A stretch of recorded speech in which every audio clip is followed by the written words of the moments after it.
J'ai plein de clientes qui veulent quelque chose en particulier et surtout un corps en particulier, qui viennent et qui me disent « Isabelle, moi je ressemblais à une hit girl, je veux être mince, je veux être comme ci, je veux être comme ça ». Je leur dis « Ok, mais il faut aussi confronter ses désirs à la réalité. Est-ce que tu es vraiment prête à faire ce qu'il faut, à entreprendre les actions de manière régulière tous les jours pour avoir le corps que tu veux, pour avoir les résultats que tu veux et aussi les maintenir dans la durée ?» Je dis pas que c'est obligatoire d'avoir un régime draconien, surtout pas. Si tu as la salle de sport pour avoir les résultats que tu veux. Mais des fois, certaines personnes vont se comparer avec des modèles plus ou moins réalistes. La plupart du temps, pas vraiment sur les réseaux sociaux.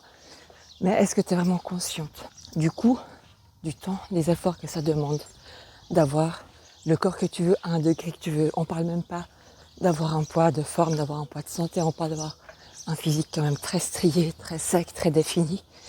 Et ça ne se fait pas par accident.